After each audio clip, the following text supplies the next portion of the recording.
tiene que ver con la seguridad de la salvación en Cristo Jesús.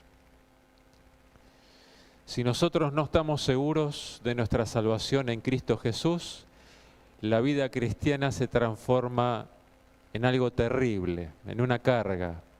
La segunda venida se transforma no en una esperanza, sino en algo que mejor que no venga, porque si estamos perdidos tenemos más tiempo para disfrutar acá. Pero si tenemos la certeza de la salvación, la vida cristiana se transforma en una vida gozosa a pesar de los problemas, una vida de paz a pesar de las crisis que puedan haber.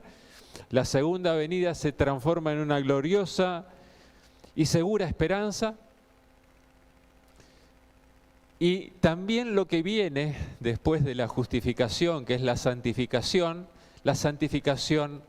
es placentera, no una carga que tengo que hacer cosas para ganar la salvación, sino que como ya soy salvo, puedo ahora servir por amor a Dios, obrar por amor a Dios todo lo que tenga que hacer. Yo quisiera comenzar el tema de hoy, que se titula justamente La justificación por la fe, con un contexto histórico. Y para esto he traído un trabajito que estuve haciendo mientras estudiaba el doctorado. Traje algunas citas importantes de Elena de White, de nuestros pioneros. También traje algo interesante para el contexto histórico en cuanto a lo que sucedió en la Reforma Protestante, pero quizás comenzar desde el inicio. Hoy leíamos Romanos capítulo 5, el verso 1. Y yo quisiera pedirles algo, hermanos, antes de comenzar con la predicación. Estamos aquí en Argentina en un fin de semana largo, muchos hermanos viajaron a otros lugares. Y quiero pedirles que si el tema de hoy ustedes lo consideran o lo van a considerar como un tema sumamente importante, que lo puedan compartir con aquellos hermanos que hoy no están, aquellos amigos, conocidos, ¿sí? Puedan compartir el link de YouTube de la transmisión de la Iglesia Central con otras personas para que puedan aprovecharlo. Romanos capítulo 5, el verso 1, como leyó nuestro hermano, dice: justificados pues por la fe, tenemos paz para con Dios por medio de nuestro Señor Jesucristo. Ahí nos habla de la justificación. Elena de White dice que justificación y perdón son una y la misma cosa. Es decir, que estamos justificados, estamos perdonados, estamos salvos, estamos en paz con Dios a través de la fe en Cristo Jesús. ¿Sí? Por medio de Él nosotros podemos disfrutar ahora de una paz completa con Dios. Amén. Vos podés estar en paz con Dios ahora. Podés estar seguro de tu salvación ahora si es que le entregás tu corazón plenamente a Él. En la Biblia la certeza de la salvación es un hecho. A tal punto que Pablo le escribe a los filipenses: hermanos, estos hermanos cuyos nombres, ahí capítulo 4, ustedes lo pueden leer, Filipenses 4, cuyos nombres están en el libro de la vida, habla, ¿no? Con una certeza. Y Juan, el apóstol Juan, en la primera carta de Juan, en el capítulo 5, diría: hermanos, esto les he escrito porque ustedes tienen vida eterna en Cristo Jesús. ¿Sí? El que tiene al Hijo tiene la vida, el que no tiene al Hijo no tiene la vida. Estas cosas les he escrito a ustedes que tienen al Hijo de Dios para que sepan que tienen vida eterna. Y Jesús dijo muchas veces, ¿no? El que cree en mí tiene vida eterna. No vendrá condenación, pues ha pasado de muerte a vida. Es decir, que en la Biblia se habla de la salvación y de la vida eterna como una certeza. Y Pablo, que podríamos decir que es el campeón de la justificación por la fe, este texto, justificados pues por la fe, podríamos decir que él luchó contra los judaizantes, el judaísmo, la comprensión de la salvación según el judaísmo en su tiempo, que era una mezcla de salvación de fe más obras, fe más méritos humanos. Y él es tan concluyente en sus declaraciones, tanto en Romanos como en Gálatas, que él habla, ¿no es cierto?, de la salvación a través de la fe sola.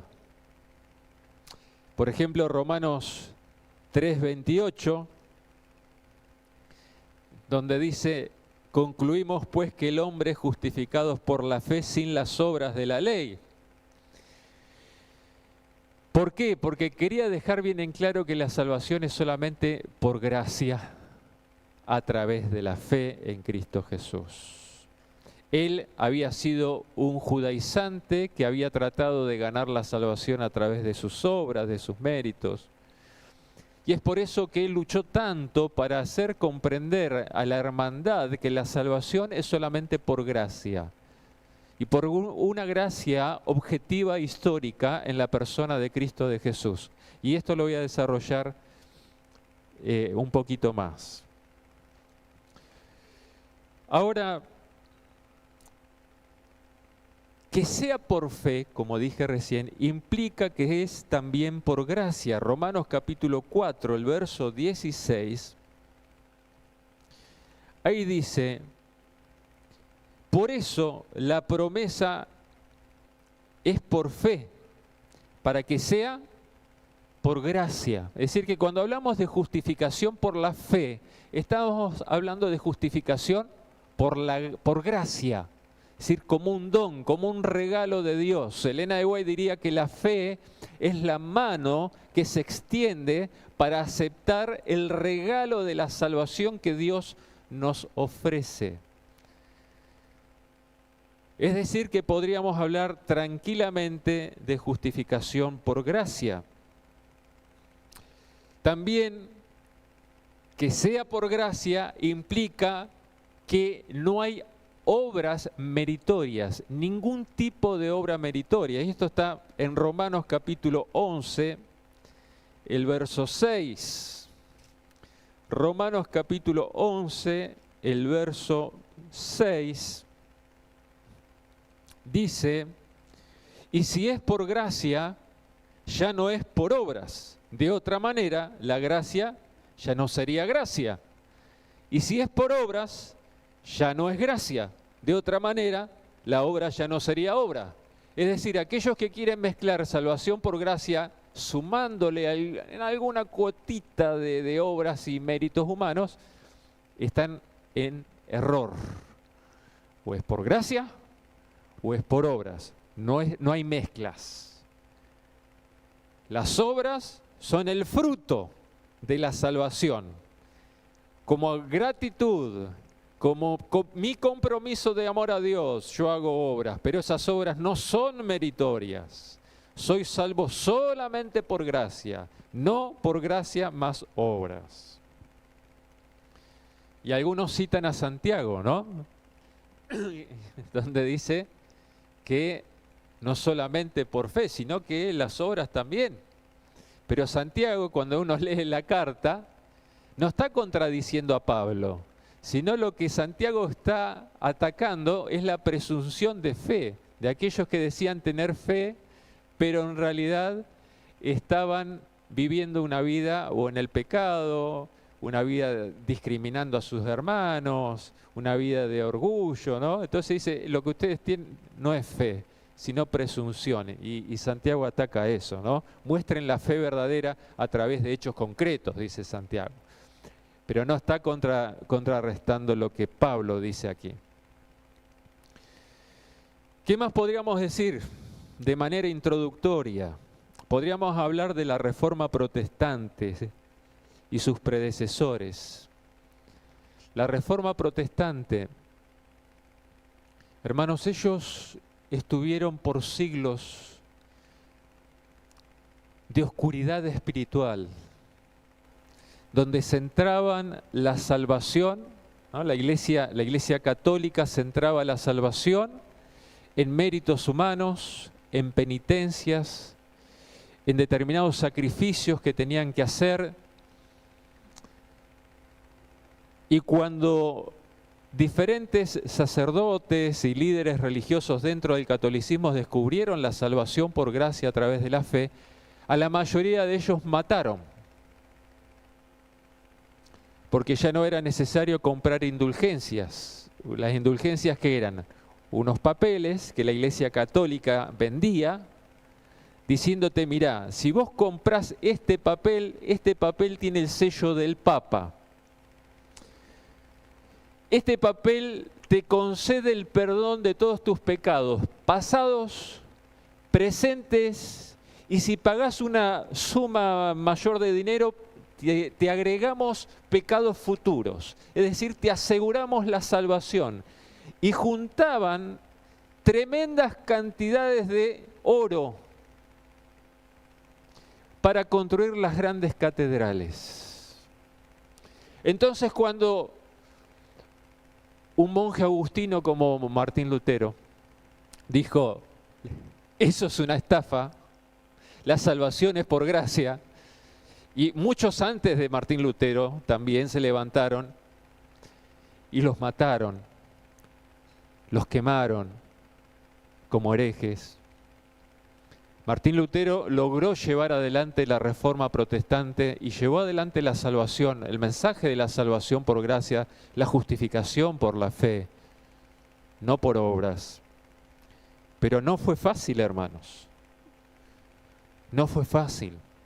Nosotros tenemos mucho que agradecerle a los reformadores, a tal punto que Elena de White dedica varios capítulos en el libro El conflicto de los siglos para exaltar la obra de esos reformadores que se sacrificaron por este mensaje de la justificación por la fe. Obviamente no recibieron toda la verdad como nosotros hoy en día la tenemos, ¿no? Completa, más completa. Pero tenemos que agradecerles realmente lo que hicieron, cómo Dios los utilizó. Pero ¿saben qué? Cuando los reformadores allí en el siglo XVI establecieron la gran verdad de que el hombre es justificado por gracia a través de la fe, la Iglesia Católica en el concilio de Trento, allí por el año 1540 y algo, no recuerdo ahora exactamente la fecha, el concilio de Trento, se reunió para decir cómo contrarrestamos este mensaje de la justificación por la fe que nos está complicando la vida. Estamos dejando de recaudar fondos a través de indulgencias. Ya la gente no se viene a confesar a los curas para que les perdonen los pecados. Ya la gente no cree en el infierno eterno. Ya la gente no tiene miedo y recurre a nosotros. Ahora la gente confía en Jesús. ¿Cómo podemos hacer? Y bueno, hicieron el Concilio de Trento. El Concilio de Trento es la justificación por la fe según la Iglesia Católica. ¿Y por qué voy a hablar de esto? Para que nosotros entendamos los peligros que hoy estamos corriendo. Vamos a llegar al día de hoy, hermanos. Disculpen si hago un recuento histórico, pero es importante para entender los desafíos de hoy. ¿Y qué decía el Concilio de Trento? Dijeron, bueno, vamos a armar una justificación por la fe según la Iglesia Católica. ¿Y qué podemos agregar? Y miren, yo tengo aquí citas del Concilio de Trento que traje para compartir con ustedes. Cánones sobre la justificación por la fe se titula. Ustedes pueden descargarlo por internet. Si lo buscan, está el concilio, lo bajan en PDF. El canon número 11 sobre la justificación por la fe Dice, si alguno dijere que los hombres se justifican, o por sola imputación de la justicia de Cristo, o por sola remisión de los pecados, excluida la gracia y la caridad que se difunde en sus corazones por el Espíritu Santo y les queda inherente, o también que la gracia por la que nos justificamos es solo el favor de Dios, sea anatema, dice. Y voy a explicar esto. Ellos dicen, miren, la justificación por la fe, la Iglesia Católica, ¿no? No es una gracia solamente objetiva, histórica en Cristo Jesús. No son solamente los méritos de Cristo, la justicia de Cristo, que somos salvos solamente a través de Él. No, incluye, el canon dice, incluye también una gracia que nos es infundida por el Espíritu Santo. Un lenguaje muy lindo, ¿no? Porque nosotros creemos en el Espíritu Santo, creemos en la santificación, pero lo terrible es lo que están enseñando. Una gracia que nos trae y nos hace dignos y justos. Es decir, Dios no solamente te declara justo, sino que te hace justo a través de la gracia del Espíritu Santo. ¿Y saben lo que decía Lutero? Eso no es así. Dios te declara justo, pero vos sos pecador. Tu naturaleza es una naturaleza pecaminosa. Hasta el día de la glorificación.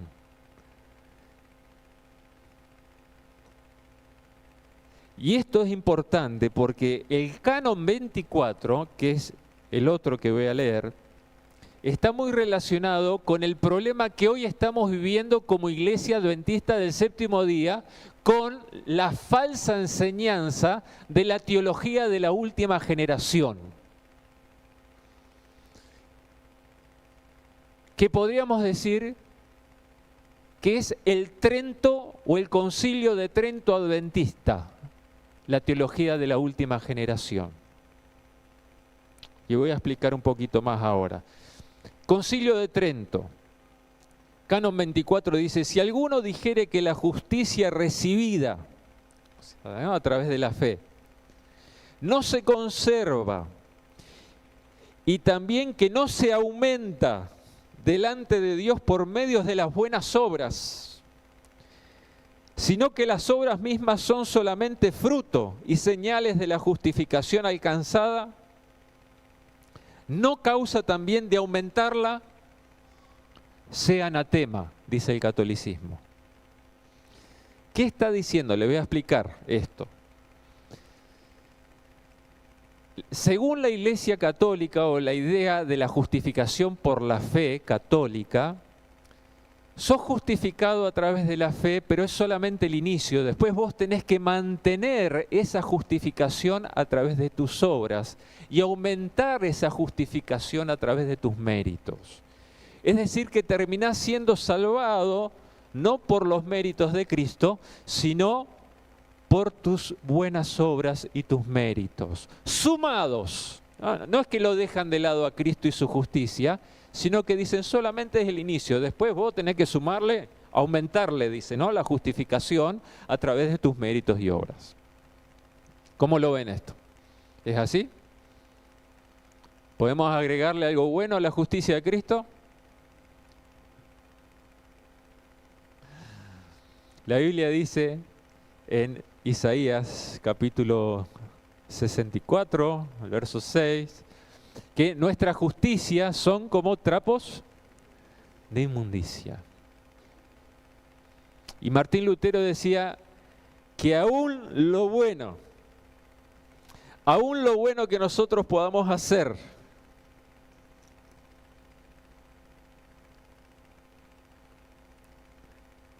si no es limpiado por la sangre de Cristo,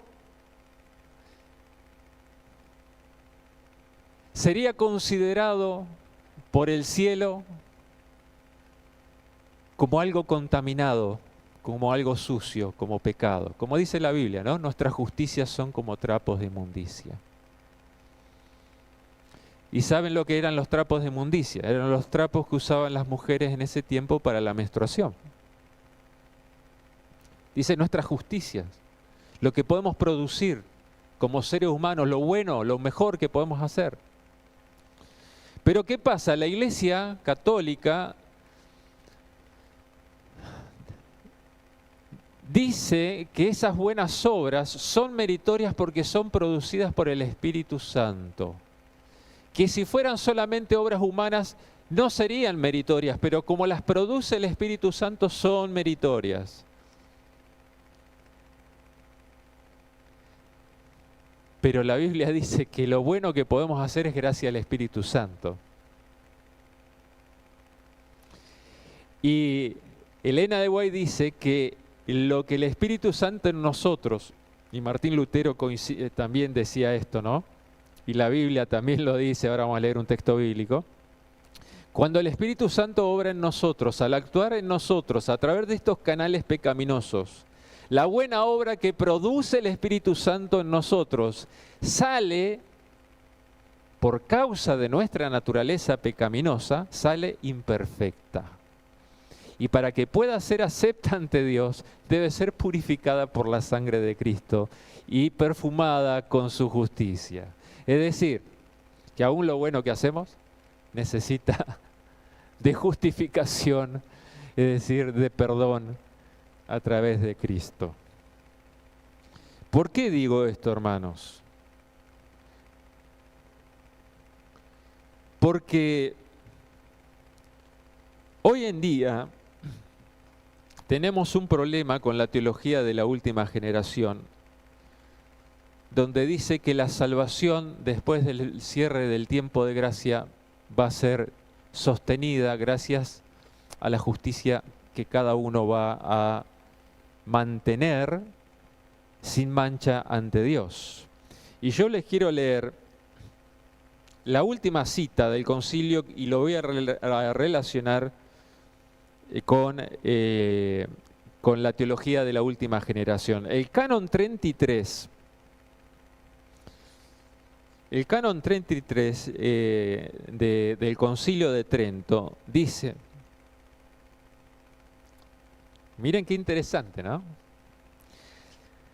Dice, así pues, al recibir la verdadera y cristiana justicia, ¿sí? La justicia que Cristo te da, se les manda, apenas renacidos, conservarla blanca y sin mancha. Es decir, Jesús te da su justicia, pero ahora depende de vos conservarla santa, blanca y sin mancha. ¿Vos podés hacer eso? ¿Qué te está diciendo? Sí, Dios te perdonó, te vistió con el manto de la justicia de Cristo, una justicia pura y blanca, pero ahora vos tenés que mantenerla blanca, que no se manche. Eso dice el Concilio de Trento.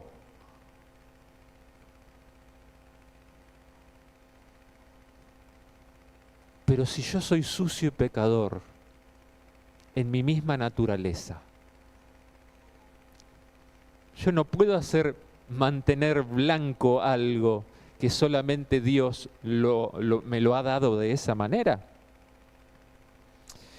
Y sigo leyendo, dice, como aquella primera vestidura que les ha sido dada por Jesucristo, en lugar de la que, por su inobediencia, perdió Adán para sí, para nosotros, a fin de que la lleven, miren, a fin de que la lleven hasta el tribunal de nuestro Señor Jesucristo y tengan la vida eterna. Es decir, ¿la salvación de quién depende entonces? ¿De la justicia de Cristo? ¿O depende de vos, de que mantengas limpia la justicia que Cristo te dio? Según el Concilio de Trento, ¿de quién depende la salvación? ¿De quién depende? Según el Concilio de Trento, depende de vos la salvación, ya no de la justicia de Cristo. Está bien, sí, Cristo te perdonó, te vistió con su justicia, pero ahora, dice aquí, tenés que mantenerla limpia. Es decir, no cometas ningún error, no peques, porque la ensuciaste y ya estás perdido. Y si la querés limpiar, tenés que hacer penitencias, y eso lo va a decir los otros cánones, ¿no? Dar limosna, hacer penitencia, confesarte ante el cura. O sea, ¿Se dan cuenta la mezcla? Ahora, la teología de la última generación, hermanos, ¿qué es lo que plantea? Que cuando Cristo deja de interceder en el santuario celestial, al fin del tiempo de gracia, pasamos a un concilio de Trento, donde cada uno se sostiene con la justicia que Cristo le dio, pero ahora tenés que mantenerla, como dice el canon aquí, limpia, ¿no? Y yo creo que uno de los errores que cometemos es pensar cosas que no han sucedido.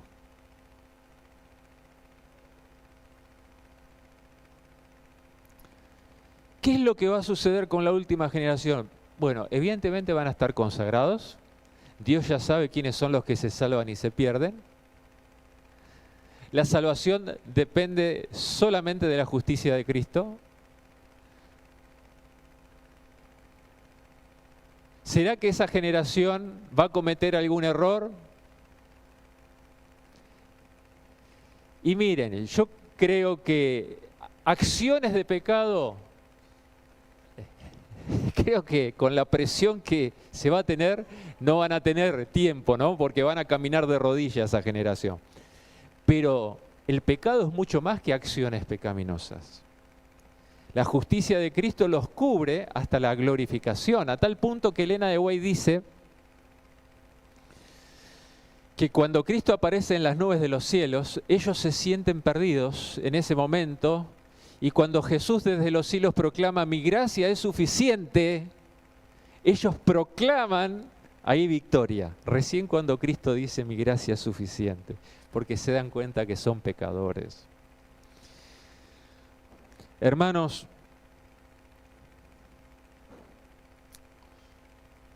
contexto histórico de Minneapolis 1888. Nosotros tuvimos también como iglesia una reforma, no sé si llamarla reforma, pero un reavivamiento espiritual en el año 1888 en el Congreso de Minneapolis. Waggoner y Jones fueron predicadores que hablaron de la justificación por la fe. De paso, yo tengo esta monografía que hice en el doctorado sobre Minneapolis 1888. Si alguien la quiere, puedo compartirla en digital.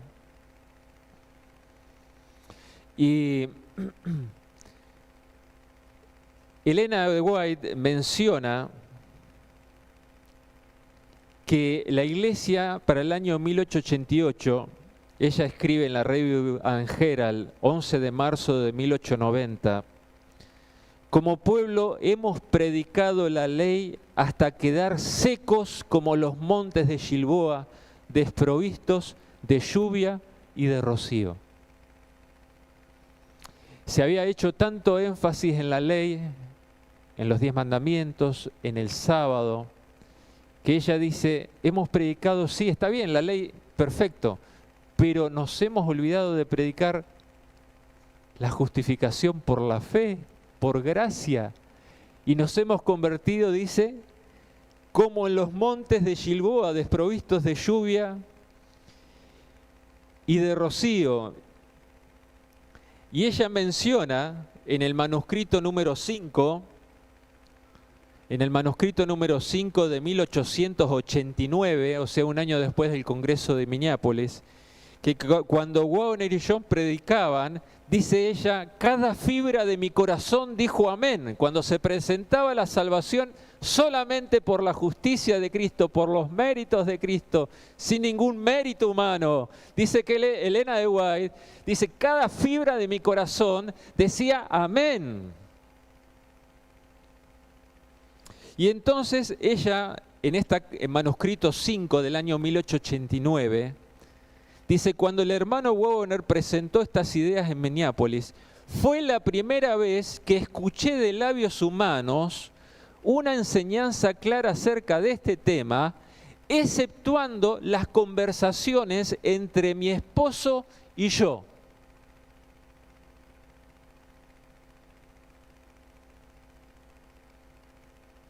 Duro, ¿no? La iglesia nació con un movimiento en 1844, se organizó en 1863, ¿verdad? 60, 63 ahí, ¿no? Donde se organiza, se le da el nombre de la iglesia, etc. Pero dice, nunca escuché un tema de la justificación por la fe, de la salvación por gracia, tan claro como lo predicaron ellos, excepto las conversaciones que yo tenía con mi esposo. ¡Wow!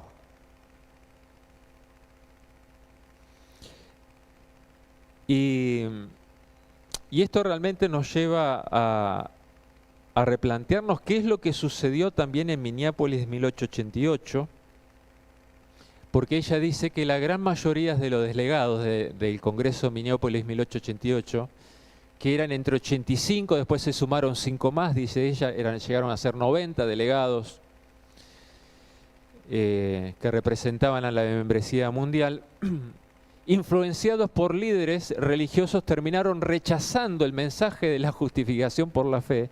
Y ella escribe duramente esto, y ella dice en la carta 179 del año 1902, se me ha instruido que la experiencia del Congreso de Minneapolis es uno de los capítulos más tristes en la historia de los creyentes en la verdad presente. ¿Saben qué pasó, hermanos? El presidente de la Asociación General, no pudo asistir por temas de salud, pero se oponía a la distancia. Los que estaban presentes se oponían a los mensajes de Wagner y John. Wagner y John no eran perfectos, ¿no? Tenían otras enseñanzas que no estaban muy acorde a la Biblia, y después terminaron descarrilando y se fueron y abandonaron, se fueron para el perfeccionismo. Es más, uno de ellos desbarrancó tanto que se fue para la teología de la última generación, y finalmente terminaron apostatando. Pero en 1888 sí predicaron el mensaje correcto de la justificación por la fe en Cristo. Y Elena de White dice que empezó a acompañar a Wagner y Jones en los seminarios que ellos daban en los campestres desde el año 1889 a 1891, cuando a Elena de White la mandan a Australia. Y entonces ella dice lo siguiente, ¿no? Y cuenta la experiencia de los reavivamientos que había. No voy a leer porque nos vamos a extender demasiado. Pero ella dice que cuando se presenta el tema de la justicia de Cristo, la salvación por gracia, se genera un reavivamiento en la iglesia, porque la seguridad de la salvación hace que la iglesia esté feliz, que la iglesia esté en paz, genera unidad en la iglesia. Dice, los hermanos estaban felices. Ella transcribe, ¿no? Tengo varias citas aquí donde ella habla de esto. Pero, ¿qué pasa? En 1891, a Elena de White, como estaba avanzando con este mensaje, un grupo dice, vamos a sacárnosla de encima y vamos a mandarla a Australia. Y en 1891 la mandan a Australia, Elena de White. ¿Para qué? Para que el mensaje de la justificación por la fe no siguiera avanzando como estaba avanzando. ¿Por qué? Porque tenían miedo que el mensaje de la salvación por gracia le quitara valor al mensaje de la obediencia, de los 10 mandamientos. Pero cuando uno entiende que uno obedece por amor y no para alcanzar la salvación, tu obediencia es más genuina y más real. Y Elena de White escribe, en el año 1896 Elena de White escribió, porque ella cuando le hacen el llamado en 1891 para irse a Australia, dice que ella oró y rogó a Dios porque se daba cuenta que no estaba bien eso, que ese llamado no venía de Dios. Pero oró y rogó y clamó a Dios para que Dios le mostrara si tenía que ir a Australia o no, y Dios no le dijo absolutamente nada. Pero 5 años después, en el año 1896, Dios le mostró por qué no le dijo nada. Y ella escribió, y esto está en una carta que Elena de White le escribió a Olsen el 1 de diciembre de 1896, carta 127, carta 127 del año 1896.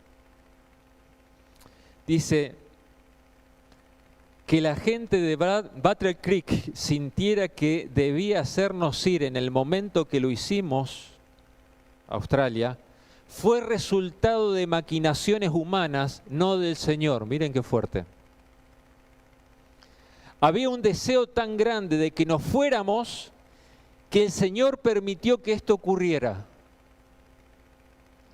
Los que estaban cansados de los testimonios que teníamos quedaron sin las personas que los daban. Nuestra separación de Battle Creek fue para dejar que los hombres hicieran su propia voluntad y las cosas a su manera, que pensaban era superior a la manera del Señor. Y entonces le dice a Olsen, el presidente, ¿no? Si usted hubiera estado en la posición correcta, no se hubiera hecho el cambio en ese momento. Era uno de los líderes principales.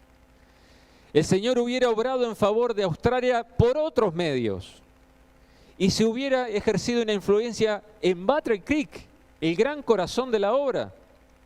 Hubiéramos estado allí hombro a hombro, creando una atmósfera saludable que se hubiera sentido en todas nuestras asociaciones. Cuando nos fuimos, muchos sintieron alivio, pero no usted. Y al Señor le desagradó porque Él nos había colocado junto a las ruedas de la maquinaria en movimiento en Battle Creek. Es decir, no era la voluntad de Dios que Elena de White se fuera a Australia, pero se la sacaron de encima porque no aceptaron el mensaje de la justificación por la fe.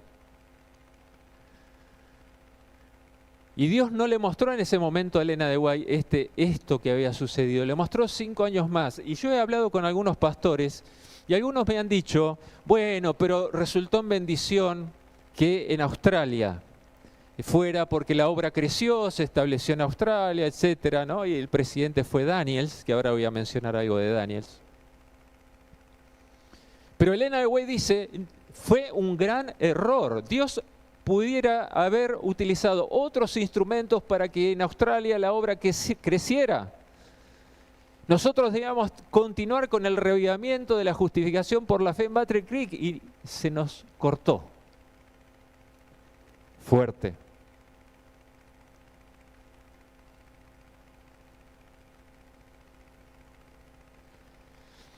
Ustedes saben que el presidente en Australia fue Daniels, Arthur Daniels, y estuvo con Elena hasta el año 1900 en Australia. Y llegaron a conocerse y a tener un lindo vínculo. Y volvieron a Estados Unidos allí por el año 1900. Y Daniels, en el Congreso de 1901, fue elegido como presidente de la Asociación General de la Iglesia Adventista. Y fue presidente por 21 años de la Asociación General. Y Arthur Daniels, encomendado por la comisión de la Asociación General, le pidieron, ya fallecida Elena de White, allí por el año 1922, que escribiera sobre este tema de la justificación por la fe, y Arthur Daniels escribió el libro Cristo, Justicia Nuestra, que ustedes lo pueden conseguir, y él escribe que todavía está esperando que ese reavivamiento generado por el mensaje de la justificación por la fe vuelva a surgir. Que el deseo de él es que eso que se perdió en ese momento se pueda recuperar.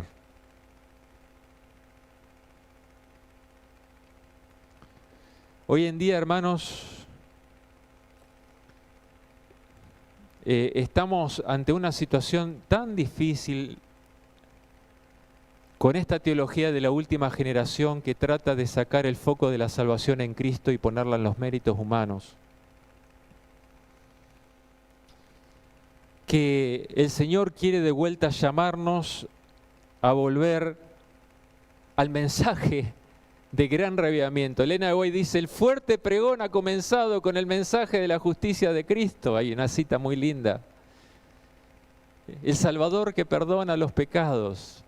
Y si nosotros vamos al mensaje de los tres ángeles, ¿cuál es el primer mensaje que proclaman los tres ángeles?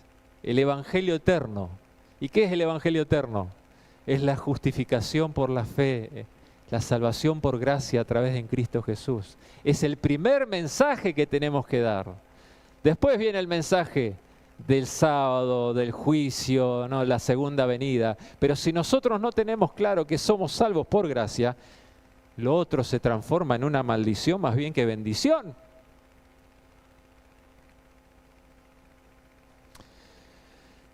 Hermanos, yo quisiera simplemente cerrar volviendo a Romanos. Y vamos a Romanos capítulo 3.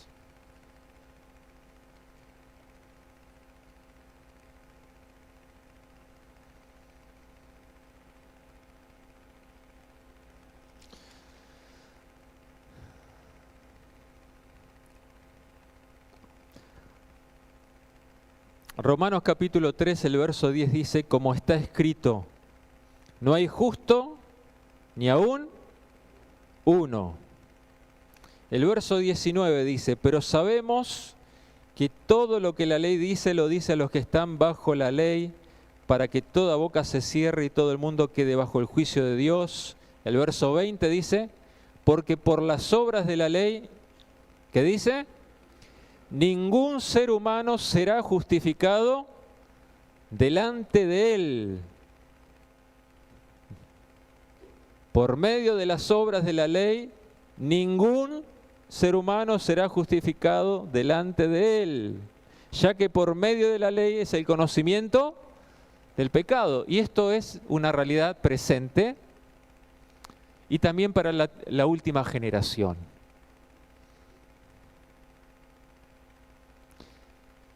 Y entonces continúa diciendo el verso 23: por cuanto todos pecaron y están destituidos de la gloria de Dios.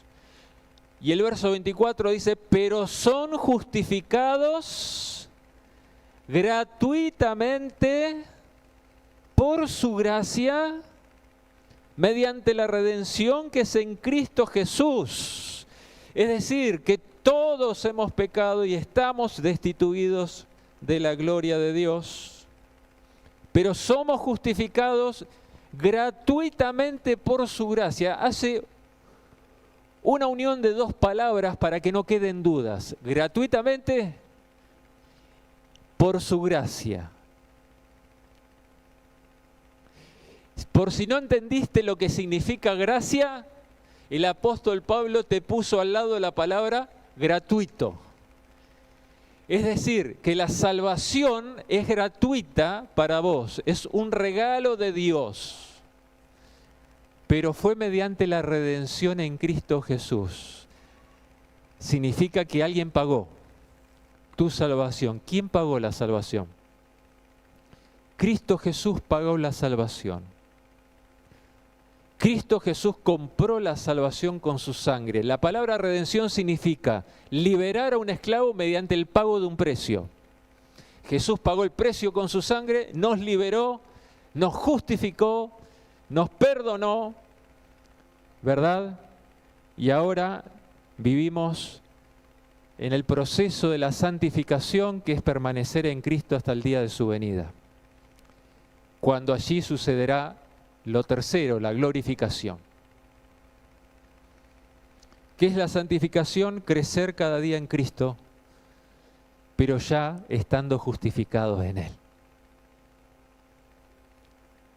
¿Sí? Por eso, estando justificados, tienen por vuestro fruto la santificación y como fin la vida eterna. Y entonces, ahí dice justificados, leímos en el verso 24, son justificados gratuitamente por su gracia mediante la redención que es en Cristo Jesús.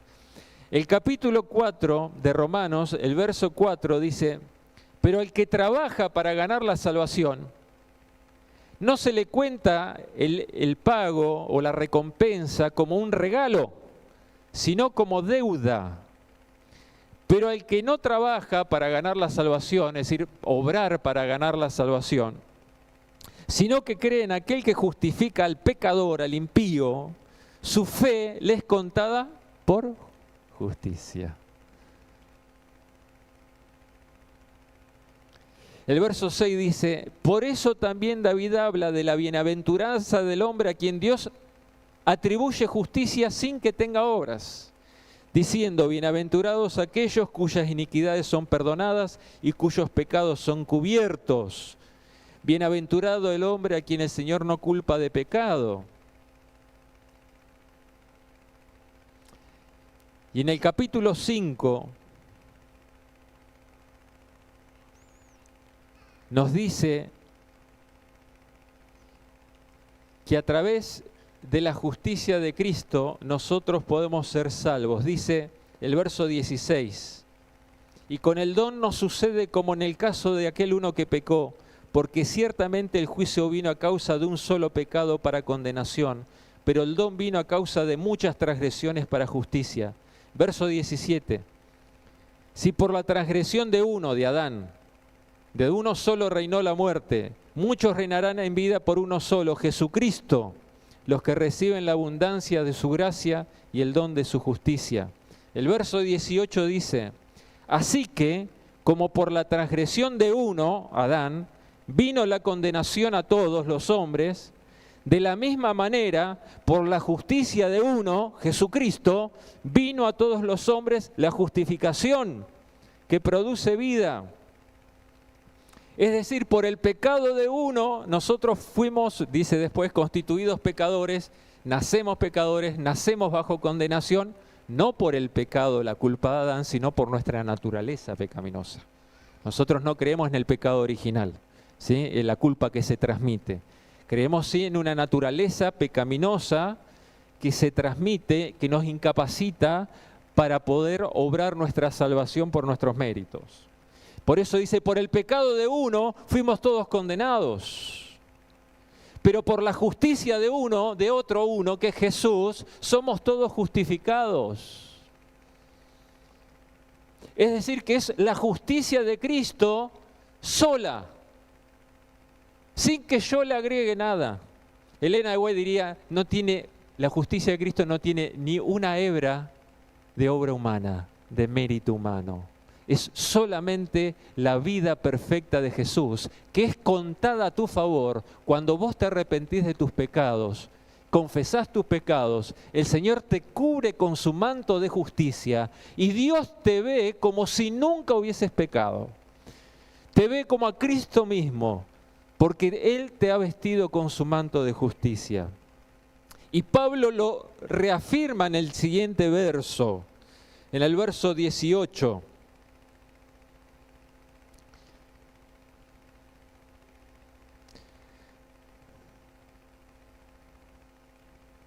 El verso 19 dice, así como por la desobediencia de un hombre muchos fueron constituidos pecadores, acá está, ¿no? Así también por la obediencia de uno, de Cristo Jesús, muchos serán constituidos justos, está en tiempo futuro constituidos. Dice, por la desobediencia de uno de Adán, fuimos constituidos pecadores, es decir, nacemos pecadores. Pero por la obediencia de uno, seremos constituidos justos, es decir, que ahora no somos justos, como dice el Concilio de Trento. El Concilio de Trento decía que Dios no solamente te declara justo, sino que te hace justo. Pero la Biblia dice, no, Dios te declara justo ahora, Lutero diría pecador y justo al mismo tiempo, ¿sí? Tenemos una naturaleza pecaminosa, pero nos hemos entregado a Cristo, hemos confesado nuestros pecados y Él nos ha justificado, pecadores y justos al mismo tiempo. Pero seremos constituidos justos, dice Pablo aquí en tiempo futuro. En la glorificación el Señor transformará nuestra naturaleza pecaminosa y seremos plenamente sin pecado. Hermanos, Romanos 5:1. Este texto lo tenemos que aprender de memoria. Y yo quisiera invitar a la iglesia que podamos leerlo juntos. ¿Lo podemos leer juntos? ¿Bien? Romanos capítulo 5, el verso 1.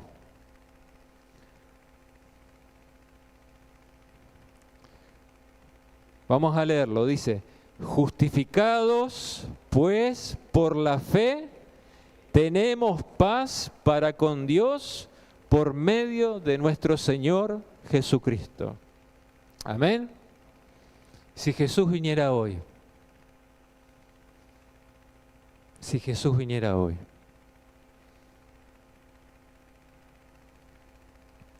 ¿estarías salvo?